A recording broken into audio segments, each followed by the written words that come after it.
Today, we are doing a big reveal, and this is a serious, I'm talking big hormone transformation and a life transformation. And I have a big reveal of my own of something coming up in February. So, without further ado, here we go, everybody.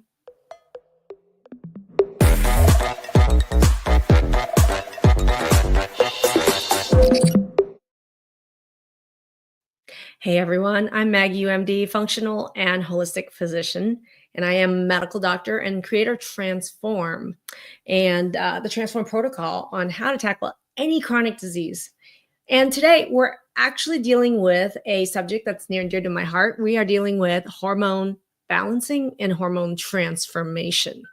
I know that there's a lot of you jumping in that's starting to watch. I would love if you're an alumni, pop in the chat, say hello, tell me where you're watching from. I already see that Debbie Pham is watching from YouTube, original 2018 alumni. Thank you, Debbie, for watching. Thank you. And then Jonathan's popping in from Washington. Thank you, everybody who's popping in. Now, if you're new, I have on YouTube, I would say at least 100 trainings and videos around how to balance hormones.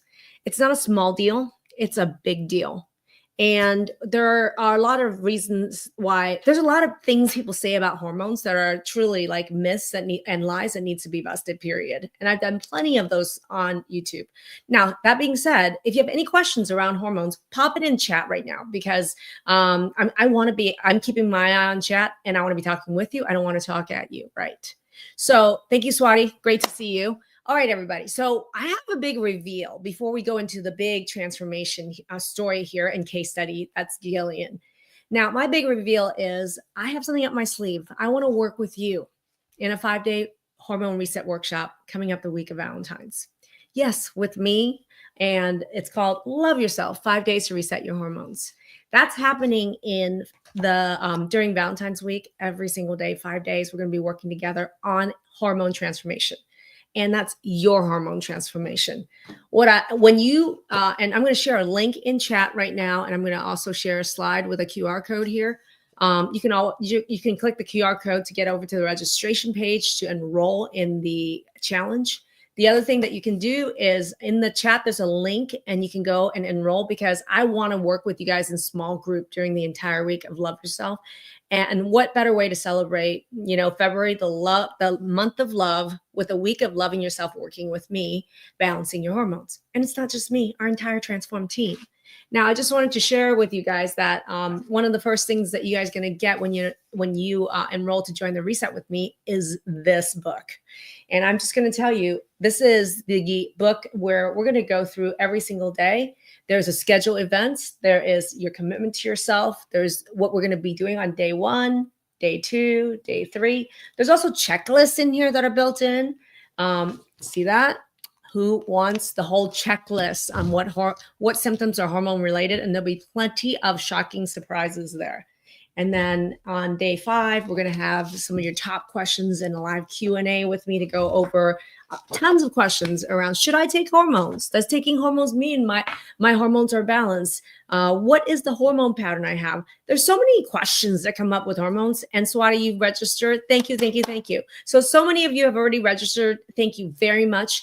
And I would love to see as many of you and work with you in small group so that we can do this together in a workshop style. And that's coming February, the week of Valentine's. So there's a link there to register. I hope to see many of you there. We have ran many challenges before with who remembers the 10-day water challenge, right? And we've done hormone challenges before in our main Facebook group, but this is the nuclear next level. And we're going to be working really amazingly together. I can't wait. And there are prizes involved and there will be drawings involved. So I hope to see many of you there. Now, let's go to the big reveal. We have a ginormous hormone transformation story here, and it does involve some of the very questions about hormones that I just brought up. So if you have any questions, plot in chat. Without further ado, though, I want to introduce you to Gillian. She's a year out from when I last met her, and here she is today. Without further ado, Gillian, here you are. Hello, my friend. How are you? I'm great. It's so good to see you. Thank you. Gillian, what I would love to do is just to have yourself introduce yourself to the audience. I see a board behind you, blackboard, not blackboard anymore. What are they? Dry erase boards behind you. So I'd love for you to tell people what it is you do and a little bit about yourself. I wonder if people could guess. I am a teacher. I am a high Me too. school nutrition and food science teacher. I love what I do. Yeah. Absolutely love what I do. I get to teach kids all day about the things I love the most. But a year ago when I met Dr. Maggie, my life looked a lot different. Is now a good time to talk about some of the... Well, let's go to when we met. I mean, I you know what? I'm going to show people a before and after photo. Gillian had courage to share with us a before and an after, and I want everyone in chat to really give Gillian a lot of love in chat. This was where she was a year ago, January 6th, 2024. And here she is, like right around her birthday, about a year later. Look at the difference there. That is a huge transformation. I talked to Gillian via 2024 a year ago, and I remember that conversation. And I'd love for you to share with you, like, how do you react when you see such a big change between last year and this year? First of all, when you see that photo, what's one of your first thoughts that come up? Well, I'm glad I'm where I'm at today, but it's not just that outward appearance. A lot of it was just thinking. It was just how my brain was functioning on a daily basis. I had kind of had a lot of sleep disturbances and brain fog. And my husband, if he were here right now, he would say those things. And that's where I was when I met you. Well, and I remember the Gillian that I spoke to, and it was a lot of fear, uncertainty. I think one of the words that was used was lost, confused. Those are some really common words people have. Now, how old were you last year? 51. I had just turned 51 when I met you. I'm still older than you. 55 here. And some of the symptoms you mentioned was severe brain fog. What else? Let's go down that list. Just not being able to sleep. Insomnia. Very much so. Insomnia, not thinking clearly, even just forgetting where I put my keys, just overwhelmed. Overwhelmed would probably be the best word to describe it, all of it, but very overwhelmed on a daily basis. Even though I loved what I taught at school, it was my happy place. But they didn't get the best version of me because of the brain fog and not being able to sleep. It had been quite a while since I had actually slept through the night without waking up. At that time, did you even dream or think that weight was a major issue and that you wanted to lose weight? I knew I did want to lose weight. Okay. That before picture's not really my where I was like 5 or 6 years ago. I was a much smaller person. So I did want to lose weight, but the bigger issue for me was the brain fog to be gone and to be able to sleep and not have hot flashes. And so I remember not even talking about your weight. So your front and foremost was the brain fog, a little bit of the, a lot of the uncertainty, loss of confidence around doing what you love. Those were some of front and the center things. Now, I would love for you to tell everybody where you are at today, 1 year later. And one more thing about where I was, I know you remember that my parents were living in the same home with me. Yes. I was caregiving and working, and right. There was a lot on my plate, and that was real difficult. So that was a big part of the picture too. Where I am today, I wish my husband were here because he would tell you, you're freaking amazing. We would drag his ass on an interview with you. You know what I'm thinking? During the hormone reset week, I would love to pull you in with as a case study and even actually show some of these results. And we'll talk about it more later. But we might have the husband drop in just to have his side of the story. Well, I will say this. I was debating on whether to show that before picture, and his exact words, I'm reading from my phone, babe, this is your way to help others. A picture is worth 1,000 words. Oh. So he has encouraged me to put the before picture. He just knows the difference on the mental clarity. He knows the difference in just how I show up every day. I mean, I'm sleeping better too. The hormones are better. The brain fog is gone. I can't even really tell you the last time I had brain Gone. fog. Who wants the brain fog? Gone. Type in chat, just gone. I love that. My brain fog is just gone. And the mental part of it, the brain, just working on your mental clarity, working on boundaries, working on things like that. The mindset portion was huge. And I do remember now, we did not even talk about weight initially, because that was not my biggest concern, even though it was, I wanted to change that. But my biggest concern was showing up and being there, not only for my elderly parents, but my husband. I have 4 adult children. We had 3 weddings coming up in an 11-month period, 3 of my 4 daughters. Oh, I remember this part of the conversation. You almost didn't do it because there was 3 weddings coming up. Oh, yes. Do you remember that? You're like, there are all these weddings coming up. There are all these other things about other people. I think there were so many places where you were caregiving and taking responsibility. What I saw was somebody who was very challenged to put health first at that moment. Well, it was just a challenge to prioritize myself. And my message to everybody that's listening, we have to prioritize ourselves. If we don't prioritize ourselves, we really can't do anything else, not at the highest level we should be doing it anyway. And to me, if you're not doing it at that level, I mean, it's not really doing it. But it was hard for me to prioritize myself, because I felt like I might not be able to do that well if I was or do the other things well if I was prioritizing myself, which was just a backwards way of thinking. It's just where I was at a year ago. Well, let me tell you this. Are you willing to share how much, like from a weight standpoint, which was the outcome you wasn't even focused on, right? Between last year and this year, how much weight did you lose? 34 pounds. 34 pounds. And was it a struggle? Was it hard? Did you have to starve? Did you have to give up a million things? I mean, what the heck? No. And I didn't do any of those things. And initially, the first few months when I was learning and doing all of your modules and meeting with our pod leader and doing all of those things, the weight didn't initially change. It's almost just, it was a progress, but when it did start coming off, it just came off, and it's still coming off. Well, there's a secret behind this. There's a secret behind this review, everybody. So we're talking about hormones, right? And I want to pick apart some of these things in Gillian's hormone story and her transformation that I think is really critical. So let me ask you, from a hormone standpoint, did you know when we were talking a year ago that some of these issues with brain fog, with weight, with fatigue, with insomnia, did you know they were hormone related, first of all? I initially thought that they had to do with food sensitivities, because I had some gut stuff going on. Mm-hmm. And so you weren't quite sure it had to do with your hormones.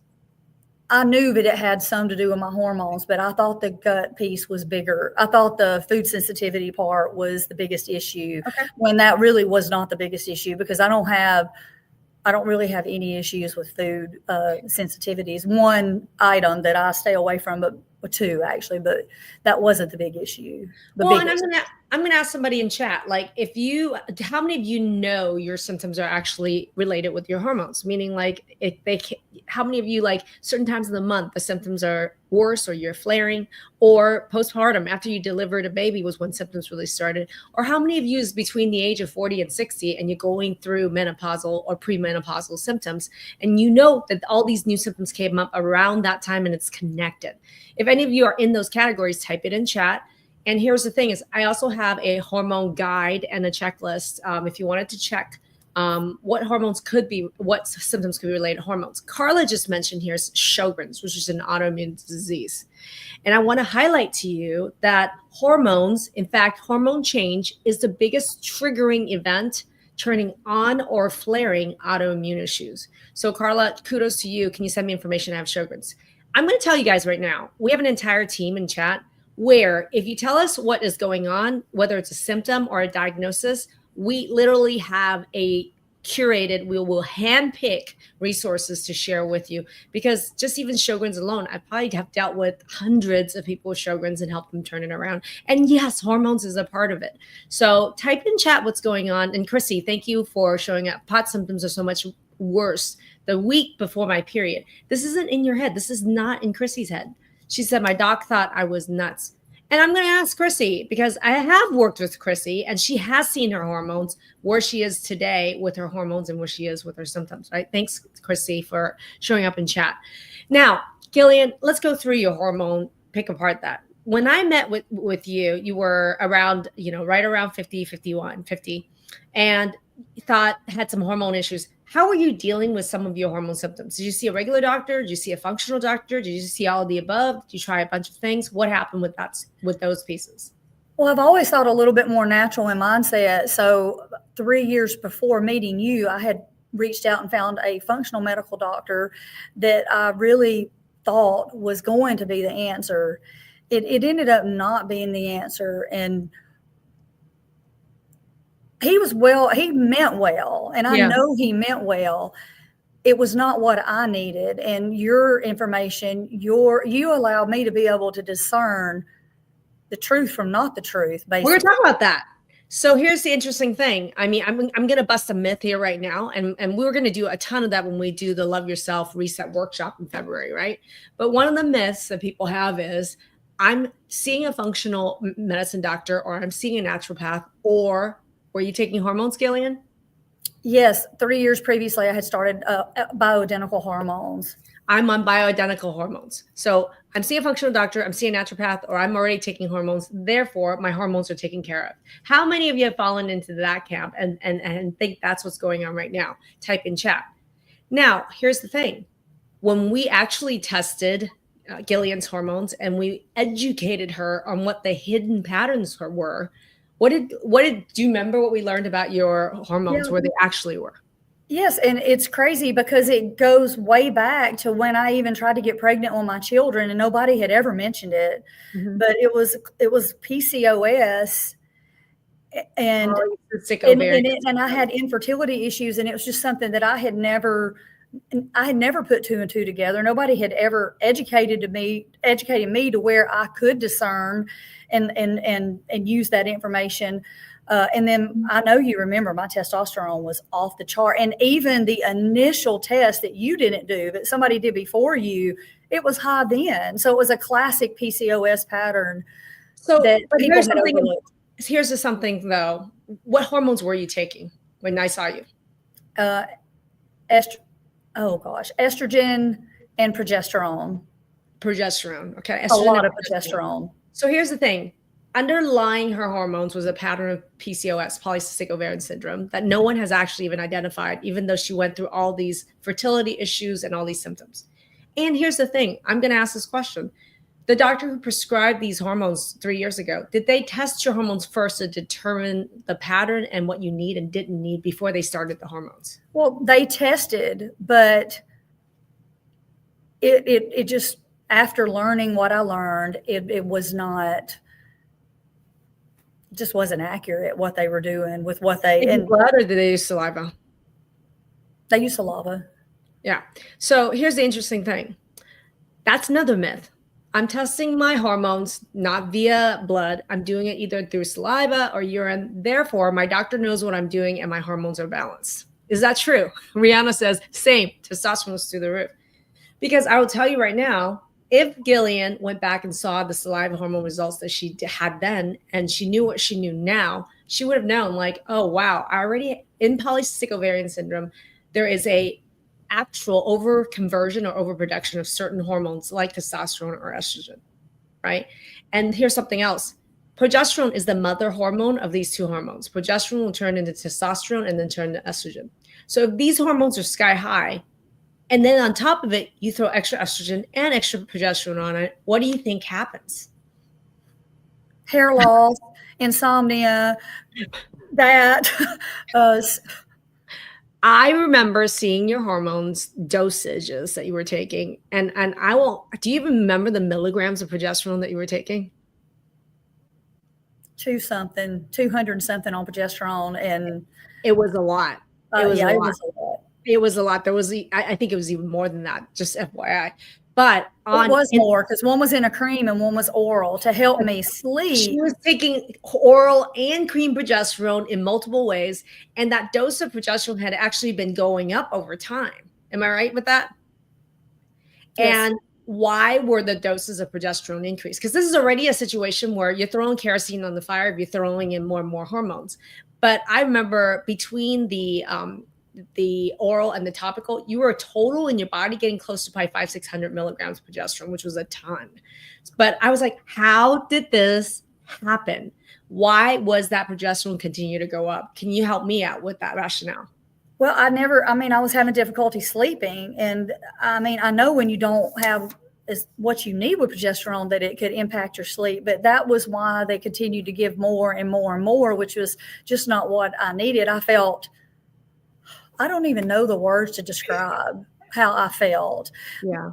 They weren't good words.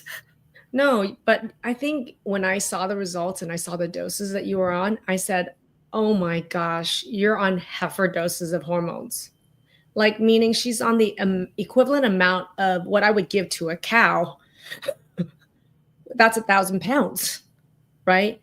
So for me, a lot of times when we see results like that, I get pretty frustrated. And the reason I'm frustrated at this result is that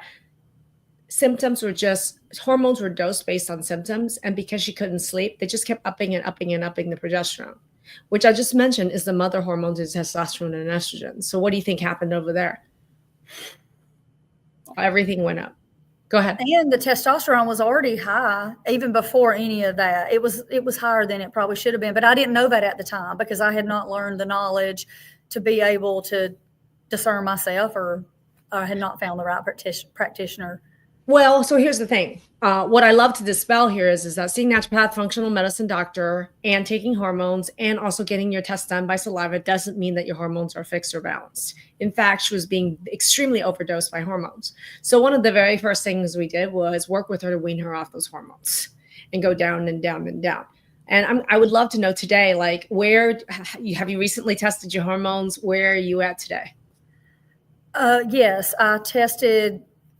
I think I was on the next adventure call in December, if I'm not mistaken. But I remember Kathy saw those hormones.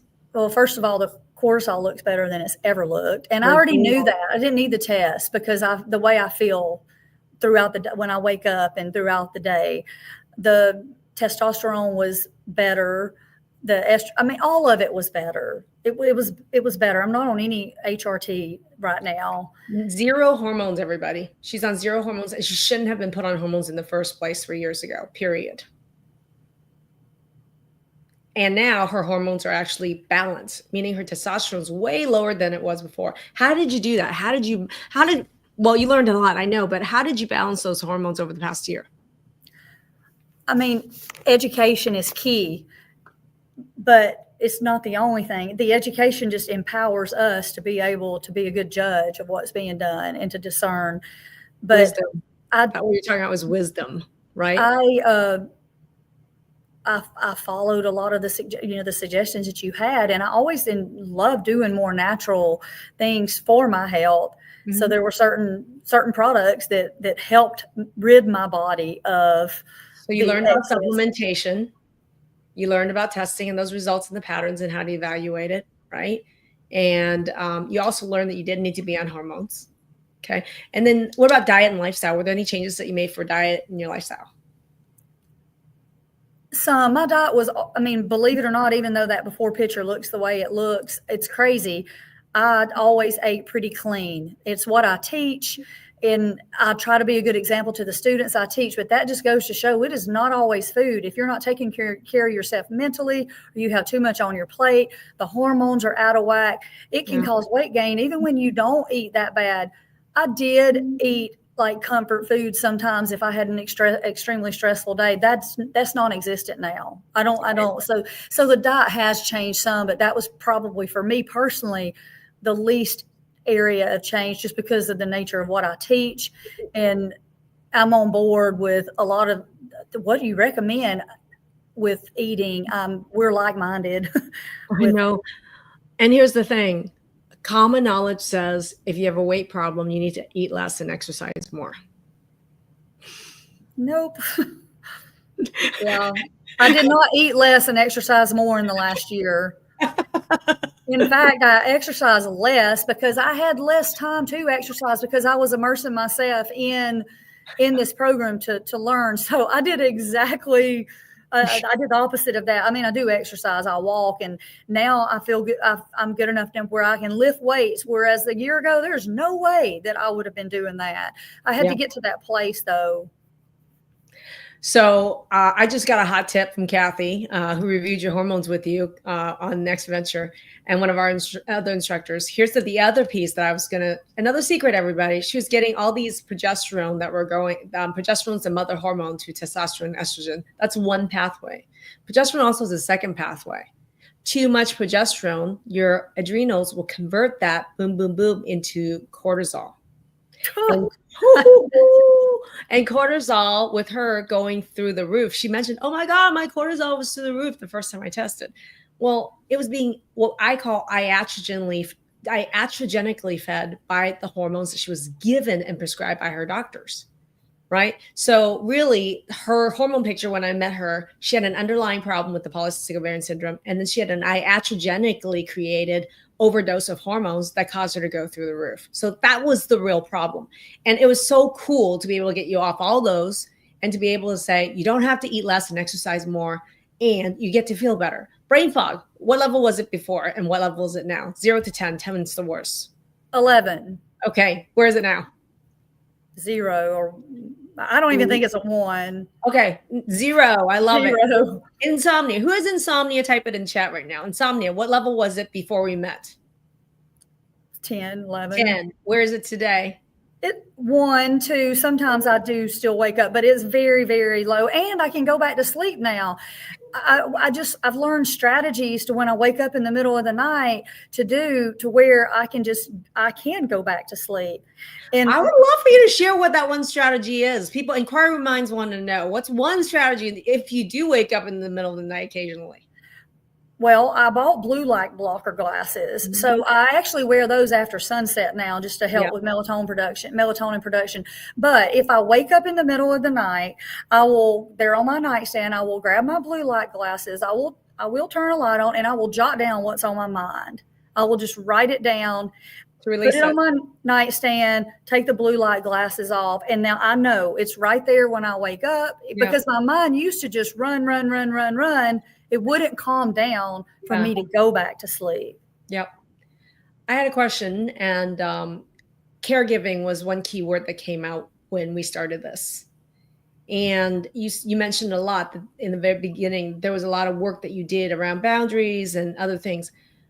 Where are you at with, I would say, where are your boundaries at? Where are you at with your caregiving versus self-care? And why does it versus? Does it have to be versus? Where are you at with that journey? Well, even in order to do this session today, we have a daytime caregiver because I work. But to do this session, I have a 2-hour evening caregiver because I'm doing this and then I'm going to eat supper with my husband when he finishes basketball practice. That would have never happened a year ago. So we had some conversations with boundaries, and we are paying caregivers now for us to be able to do some things to take care of us. And when we've been married almost 32 years, and that's very important. And I was putting that to the wayside before. One parent is in the nursing home now, and it was very needed, and it was hard, but it was needed. And then my mom is at home, and she, we're able to do what she needs. So I probably would have pushed myself and just continued to do things longer than I should have if I had not really worked on myself. And do you think that the investment in getting help with caregiving has been worth it for you? 100%. If I could say 1,000%, yeah. I mean, I would say I know you can't statistically have more than 100%, but why was that, Gillian, last year? Why was that such a hard decision to do or not do?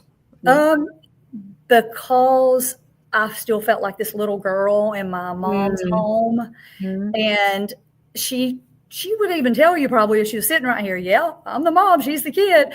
And I had to embrace that that's not really how it is when the mom's 89. You're the mom. You become that mom almost. I know how you feel. My dad's 84. I was a people pleaser is what it boiled down to. And that's a lot of the mindset work really helped me on what I should and should not do. So it was hormone. Hormone was probably the underlying I don't know, smoking gun, but there were so many other pieces. Like what? Tell everybody. Just give some pieces. Like pieces to what we did with you. With you, yeah. You said there were so many. I know we just highlighted your hormones and that's what happened. But if you have other pieces from the program, from your education over the past year that you want to throw gems in, what else causes? We looked at food sensitivities, which was big for me. I did not really have many, but one was, I don't usually cuss, but let me tell you what you said when you saw that one. You said, no, and hell no. And it was cottage cheese. And cottage cheese was sitting in my refrigerator because it's healthy. I mean, full fat cottage cheese is healthy fat. It's got good protein. Right. And I was eating, I don't even really like it.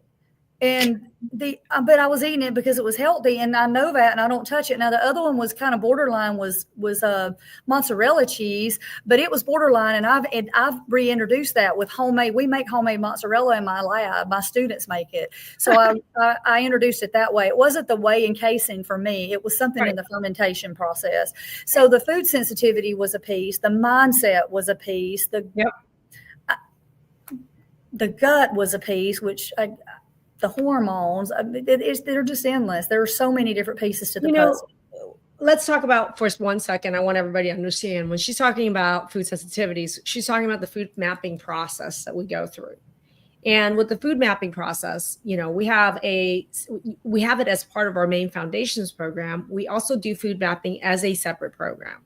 But what it is so much, because she threw out a lot that actually is important for me to point out, which is number one is that when we're talking about food mapping, like what any of you that are reacting to food that think already know or think, want to know, there are foods that you're reacting to that's not immediate anaphylactic allergies, which we call IgE, which by now and your allergists know if they want to test you, right?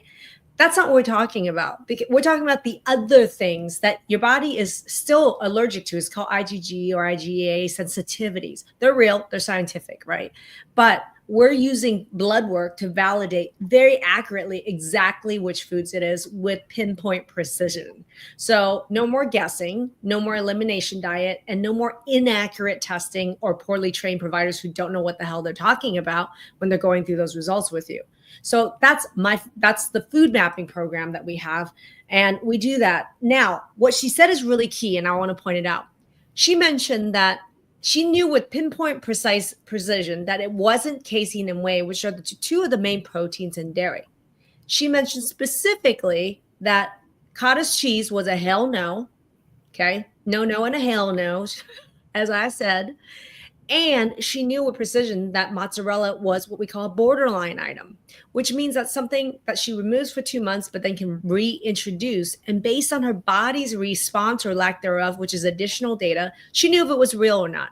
So there are real hell no's. There are real borderlines that are reintroducible, requiring more data collection after reintroduction. And there is hell yes, you can go back to eating that giant list, right? So go ahead. And I don't think I could eat store-bought mozzarella. I think it was because I made it homemade. Maybe I can, and maybe I'll add that back in. But guys, the cottage cheese, I thought something seriously was wrong with my gut. And it ended up being, for me, one food, maybe two with the mozzarella, but really I think it was the cottage cheese. And I didn't have issues with the gut. And I thought something was wrong. And I know this was supposed to be more on the hormones, but it is a piece of my puzzle. I want you to share with people why and how this happened. Because can a food sensitivity to just cottage cheese and borderline to mozzarella, can it cause havoc in your gut, in your elimination, in your daily elimination? Can it cause problems with hormone balancing, right? Can it be that big of a factor? I'm going to ask you, just removing cottage cheese, how big of a factor was that in results? Well, I had normal bowel movements for the first time in a long time. And I was looking into seeing what's going on with my gut. I thought I had something majorly wrong with it. And for me, I didn't. And look at this. Yvonne's coming in saying, same for me, right? I love this. So Okay, so food, and I just want to focus on that. Food sensitivities was a big issue that she didn't know. Well, no, actually, you suspected was the major issue. It turns out it was a major issue, but not in the way you originally thought, meaning you thought, oh my God, I'm going to have to do all this gut healing. I'm going to have to kill a whole bunch of stuff. And then I'm going to have to like avoid 50% of the food on the planet. No, it was just cottage cheese. I love it. And the other I thing, don't like cottage cheese. she didn't even like cottage cheese in the first place. I love that. And then with food mapping, yes, there's testing involved with that level of pinpoint accuracy and training around it. But the other piece is digestion. I always tell people that you may think that you're allergic to foods and you have reactions to supplements or medication and you think it's all allergy related. Well, a lot of times, most people I meet, at least 50% of those symptoms is because their digestion sucks. So for me, what I love when we work with people over time is being able to support and pinpoint what's wrong with digestion, and it's totally fixable. So you don't know how many people, they don't even have a cottage cheese problem, but they're like, but every time I eat dairy, I get gas or bloating or diarrhea. Well, there's digestive issues like lactose intolerance that play into this. It's not even allergy related. So I love being able to take that mystery of whatever you think is in there, and with data on both sides between the food sensitivities and the digestion, boom, we come up with knowing exactly what everything that you need to deal with is, and we can end those problems. And it isn't, for Gillian, a major gut problem. And that, and then the progesterone being so high, I mean, the progesterone dose being so big. Yeah. I think that those were the two biggest things that were actually impeding that were keeping me from sleeping. And I was given the progesterone to help me sleep, and it was just having an exact opposite effect for me. And I know now that that was why the cortisol was partially why it was so crazy. I had work to do with setting those boundaries and other things. But the cortisol in December, we were all just amazed, and it was beautiful. It was beautiful. Everybody remembers a little that arch the way it's supposed. I mean, the rise and fall like it's supposed now to. That you're selling it like the rise and fall and how beautiful it's compared to before, what do you say? I would love to invite you to join our Love Yourself 5-day hormone reset. Would you be willing to be in there as our case study so we can actually show participants in the program where her hormones were before and where your hormones are now? Are you willing to be our guest case study during the hormone reset workshop?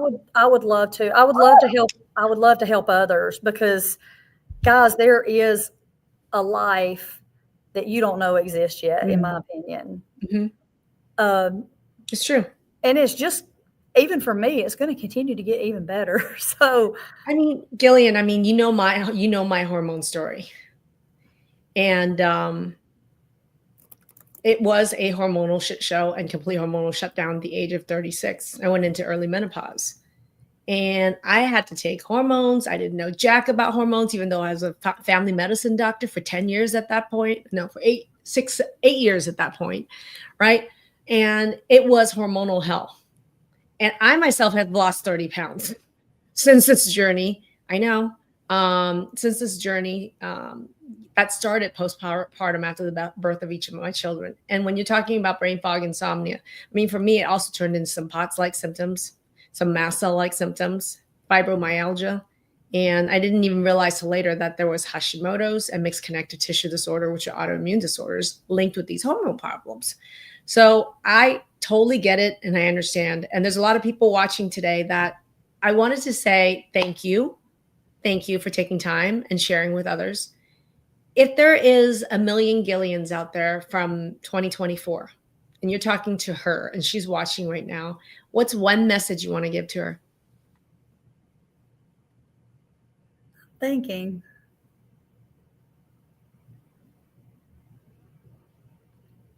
That there's a lot of power on the inside of you that you may not realize is there. What's one power? Oh, go ahead. Keep going. We know our bodies. And sometimes, like, I didn't fully know my body just because of where I was with the brain fog. But once I was able to be educated and around people that I know truly cared about me, and that power from within came out. And by the way, Gillian means youthful. I love the meaning of my name. I love that. I want to look at what Maggie means. Does anyone know what Maggie means? If you do know, type it in chat. I would love to know what Maggie means. I love it. And my Chinese name is May K. So I don't know. Should I go by May K or should I go by Maggie? Type in chat. I'm just curious. All right, everybody. Give Gillian a boom in the chat. And then Gillian, thank you so much. And thank you for taking the time with us. Thank you for having me, Maggie. All right, everybody. I want to give a big round of appreciation for Gillian for joining us today. Please give her a big boom in chat. I would love that. Here's the thing. If you are having any of these hormone symptoms, whether it's brain fog, insomnia, fatigue, chronic pain, irritability, loss of libido, weight gain, you name it, or your autoimmune issues, POTS or mast cell is flaring up right around the time when you're having all these hormonal issues, you got to focus on how to balance and fix those hormones. And they really sure as heck don't know what they're doing out there. Even if you're seeing a functional medicine doctor, naturopath, or you're getting your saliva hormone tests, right? So I'm going to invite every one of you again to join me in the Love Yourself 5-day hormone reset. And I'm going to go ahead and just share this page with you guys again. There's a QR code there. It's happening February 10th to the 14th. I want to see you there. I want to be able to show Gillian's before and after results for you guys. I want to be getting you guys involved in working with me and the team. There are going to be prizes every single day. There's going to be momentum. It's going to be a lot of fun. So I wanted to make sure every one of you knows about this. And I want to thank Gillian again for joining us. That was so awesome. And then I'm going to see many of you, and you are all going to see me, our team, and Gillian on the Love Yourself Hormone Reset Week during Valentine's Week. Thanks, everyone. See you later.